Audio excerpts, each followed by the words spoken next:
People always tell me that nothing has value unless the government says it does.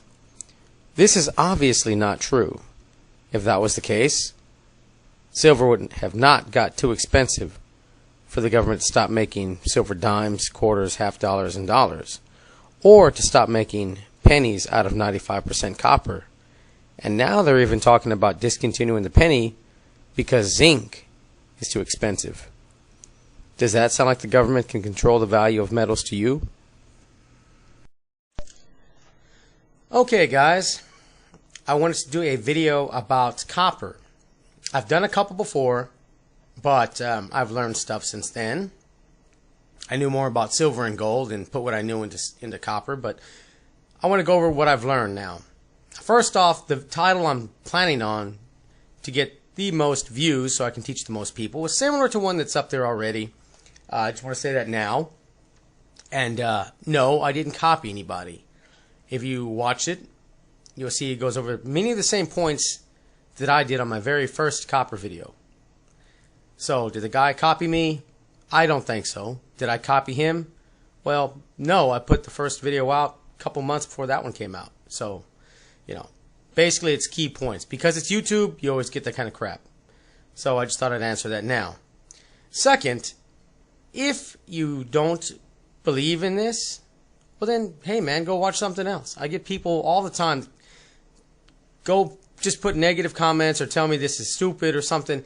They have no idea what they're talking about. They try to put arguments, but just by what they place, you know they don't know what they're talking about. See, me, I don't try to disprove that the Queen is an alien. I don't believe that. So I don't waste my time. You know, I don't waste any of my time devoted to that shit.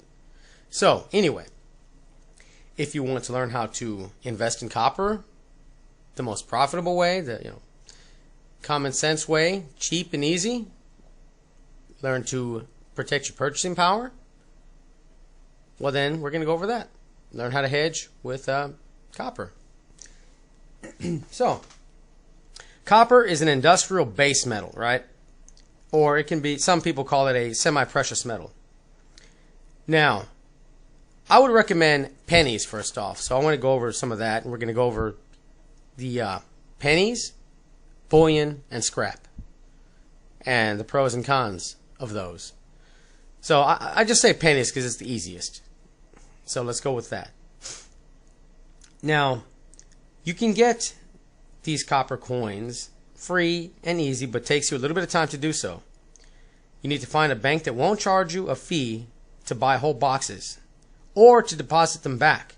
You'll lose more than you gain with fees or Coinstar. Then sort through the boxes and keep what is copper and cash in the rest. If the bank charges you whole boxes, then ask for a couple rolls every time you go to the bank, grocery store, or gas station, right? So, why copper in the first place? There have been no real discoveries in about 100 years. There's some copper mines, but nothing really significant in about 100 years. When precious metals, silver, gold, platinum, palladium, when those prices go up, it creates kind of a trickle-down effect to other semi-precious metals like copper. Right? So you want to have it before everybody else does. China and India are having higher living standards. They're driving cars, more homes with electricity, more plumbing. Power lines are mostly copper, right? That's all the power, all the strands you see on telephone poles, and what you don't see underground power lines as well. And all electrical devices need copper. There's still lots of pipes out there that are made of copper, right, for water. So those two massive populations need massive amounts of copper. And there's a limited supply in the world, So, precious metals are bought and sold by the metric system, a troy ounce, right, as opposed to the AVP, avoirdupois ounce. Just AVP is what you usually see on a bullion. So, remember, they're sold by the pound, not ounce. When you see copper, the copper price, it's for the pound. It's a big difference, right? You don't want to get screwed doing that. So, my favorite is copper pennies. Gresham's law states that bad money drives out good. If two coins have the same face value, but composed of different metals, the one composed of the cheaper metal will continue to in circulation to bear payment, while the more valuable metal will disappear and be hoarded away, and eventually they disappear. This is what happened with with silver coins, and what is starting to happen with copper. In my opinion, it's the best way to go. Right. It's cheap, and there's a lot of ways to do it, right? Pennies are great because they carry a specific weight, purity. Everybody knows it's legal tender. So what do you want to know? It's, in my opinion, the best way to go. Pennies. They're available at face value. They're already worth double the face value. They have no risk. Plus, they have the same strength as junk silver, with little to no premium. They have a predetermined weight and purity. Right? Melting them down is stupid, even if it's legal. After that, how would you recognize the purity? I wouldn't take somebody's word for it. Plus, refineries will not buy, some of them will not buy backyard melted copper because they worry about the purity, and even if they tested it, they got to worry about people trying to use a lead core or something. From my understanding, there's 151 pennies in a pound, last time I checked, if I remember correctly. 151 or 154, I think it was 151. So 3 rolls is about a pound of 95% pure copper that can already be used for trade, barter, or something. Right? Use it for everyday transactions in the future. Now let's go over pennies. And like I said, I'm going to break down the math at the end. Pennies 1958 and older will be wheat cents. They are 95% copper, but they're more valuable than the standard 95% copper Lincoln Memorials. The premium is higher, so you should place those aside. There's a coin shop, local coin shop, that they just throw these cases in a junk bin. They buy stuff and throw them in there. So I just take all the wheat cents, count them, and put them in here. They get a higher premium, so I separate them. Right? That'll be the last thing I sell if I sell them. You keep those for yourself, no matter what, you know. So they're pretty rare, but when you see them, put them aside. Now, pennies from 1959 to 1981 for sure are 95% copper. Most copper pennies will be Lincoln Memorial pennies. You get higher if you keep all the 82s out, and if you keep out the ugly Abes and damaged coins. I would say put them in rolls, put them back in the original boxes, and put them aside. Just keep the original box, roll them, throw them in there, takes up less room. And there you go, just for convenience. I wouldn't say big old 5-gallon buckets. That's a bit too much. As a matter of fact, if you have that many pennies, I would sell them and buy junk silver. That's a better way to go. Now, half of the pennies made in 1982 are copper, just half. The mint changed the composition during the later half of the year, I believe. Half or later. There are several ways to tell the difference. One, they can be put through a copper sorter, which I would buy a cheap one on eBay. I wouldn't buy a $500 one, right? You'll make your money back eventually, but I just don't see it. Time, I would just say spend a little bit of time a day instead of the money. It's a bit too much to put aside for copper. Put that kind of energy into silver. But you can weigh them. The copper pennies weigh a bit more than the zinc pennies. Or they can be given a ding test. They'll make a different sound. Now, this camera sucks, so I won't even bother. But if you take an older penny and a newer penny, you do it on a wooden surface, you should hear it pretty easily. Like when people drop silver in your hand, you can hear the difference. It's got a different ding to it. Keep out. So when you're doing this, you put 81 and below, except for wheats, aside. And then the ugly Abes and the copper 82s, put them in a different pile. I see like 3 grades myself, even though it's not official. You got your wheat cents, I would say number 1. You've got the 85 to 81, which would be the second. And then your ugly Abes, damaged coins, and 82s. You get the least amount for that. So put those aside, sell them on eBay, and buy silver with that. Right. So basically, a copper penny, if you're going to weigh them up, is 3.11 grams as opposed to a zinc, which is 2.3 grams. So just keep that in mind. If you got a little scale around, that's the easy way to do it. So, pennies made from 1983 to present day are 97% zinc, right? And non-copper 82 pennies. Take them back to the bank, get your money back. Another easy way to do this would be nickels. All nickels are 75% copper and 25% nickel. It's not a good idea to buy boxes of nickels to store. The money would be much better spent buying junk U.S. silver coins, like silver dimes and quarters especially.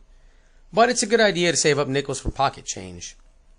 All right, you can check out the current value of these coins at coinflation.com. I'm going to leave a link in the description bar for you, as well as a link to Kitco so you can see the present value of copper per pound. Now, when you go into the bank also, any Susan B. Anthony dollars, any Eisenhower dollars, without the S Mint. The S Mint means they're silver from San Francisco Mint. Bicentennial quarters, half dollars from 71 or present, to present. Presidential dollars, Sacagawea dollars, and any foreign coins. I would put those aside and try to sell them on Craigslist or eBay, like in junk sets.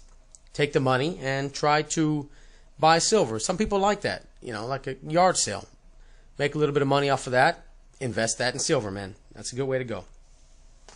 Now, copper bullion. Here's an example. This is the only copper bullion I own. Right. And what's the strength of this would be the same as in silver bullion.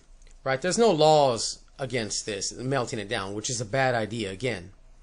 But also, you can take this out of the country if you wanted to. Not that it'd be profitable to do so, but you could. Right. You cannot take, I forget the exact amount of U.S. currency out of the country. But this isn't currency, right? A coin is minted by the government. This is just bullion, private mint. Same with the silver. That's the strength of the bullion. You could melt it down if you wanted to, which I would not recommend. Right now, it's recognizable, and it knows you have a weight and a specific weight again, and purity. Why would you want to ruin that? But you could if you wanted to. Another strength besides the purity is that it takes up less room. Now the problem is the premiums, man. They carry such a high premium, so much that copper would have to increase several times over to break even. And why go through that risk? I'm going to go over the math a little bit again.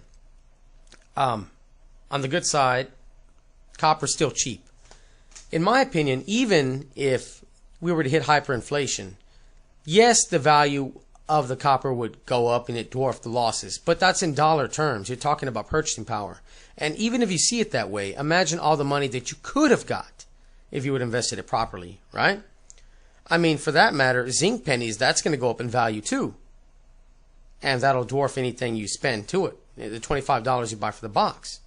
But that's not what you're doing. You're trying to make the maximum gains with limited resources. That's what this is about. Now, I don't think collecting copper is a bad idea at all, like in scrap. But it takes up more room than copper bullion or pennies. But it can be acquired for free. Like this here, just pipe and wire. I would say collect this stuff and sell it. And then use the money again for junk silver, which I've made plenty of videos on. And that's really what I recommend. I have an uncle that works in a construction yard, and they basically, he collects the copper wire for me, the industrial grade copper wire that the electricians leave behind. Right now, copper's low. Nobody cares about it. They just throw it away. Right? I want whatever other people don't want right now. They're going to want later. What I know they're going to want later, I'll have a ton of it by the time they realize it. So that's the way you got to look at it, man.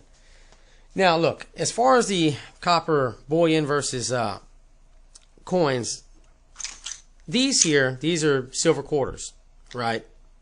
Same strength. See, the Congress protects them from being melted or exported. But on the other hand, it's got a recognized purity, weight. Everybody knows what this is. And this is silver bullion. More pure, but there's no loss protecting it. Not that to melting it down. Not that you would want to. It's the same thing in copper. Same strengths, same weaknesses. Somebody would recognize what this is. And when they learned what the composition was, well, there you go. There's a medium of trade, something for barter from day-to-day use. And of course, the silver dollars, they carry a little bit of high premium. I don't have that many of them, but the same thing. I can only take so many of these out of the country.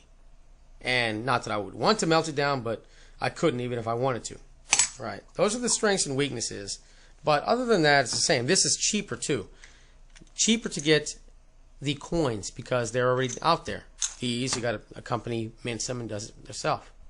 So lower premiums on currency. Okay, we're going to do some math now. So, to see this here, I'm going to go over this. So, 10 pounds of copper today is going to set you back $23.30. That's what the spot price is. So, let's start with pennies.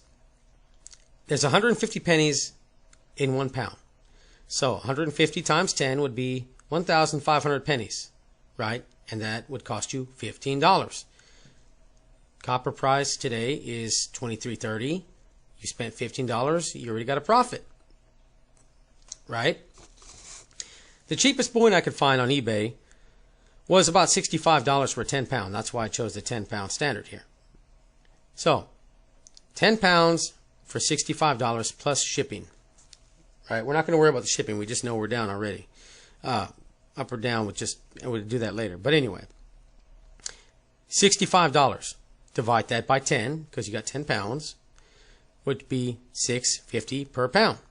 You divide that price by the spot price, the value of copper, and you get $3.78. That's almost 3 times the price you've paid, plus shipping. Right? You're already down. You've already paid almost 3 times too much. Now let's go for the investment here. 2 scenarios: copper going up and copper going down. Copper price changes. Ooh, okay, so copper goes down 50% from $2.33 to, it's cut right in half, $1.65. All right. So you bought the pennies, 10 pounds of pennies for $15. Copper got cut in half. Now the copper, instead of being $23.30, is $17.40. So you spent $15, it's worth $17.40. You still have profit there. And even if copper went down to, say, 2 cents a pound, it doesn't matter. You could still cash it in for the face value. You still have $15, right? There's 2 layers of protection there. The copper price goes up, you sell it for the higher copper price. The copper price goes down, you sell it for the face value, right? There's 2 ways you can win here. There's no way to lose, actually, unless it gets jacked from you, someone rips you off. But other than that, now let's go to bullion. Bullion, again, you bought it for $65. The price gets cut in half from $2.33 to $1.65 per pound. You are now sitting on $11.65 for 10 pounds of copper, right? You're still way down. 65 to 11.65. That's not good at all. So let's go the positive way. Copper goes up 100%. Now we're going to round this up a little bit. Copper was almost at $5, and it's been fluctuating. It's dropped a little bit. So we're going to go. The copper price would be $2.50, and it doubles to $5 a pound. And let's say you invest $500. Startup cost $500 each. At $500 would get you 50,000 pennies. You divide that by the 150 pennies in a pound, you would have 333 pounds of 95% copper. Right? So, again, it's off a little bit by the percentage, but basically you'd be sitting on $1,165. You subtract your $500 startup, and you are up $1,165. Right? Now, bullion.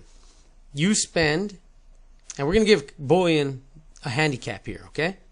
We're going to assume that the price of copper goes up about 20 cents or so. I'm not sure what it is right now, but yeah, 3.30, so almost 20 cents. We're going to assume it goes up almost 20 cents and the price doesn't increase. We're going to give it a handicap, okay? So, $500 worth of bullion. You divide that by the $65, which would be 7.7 bars.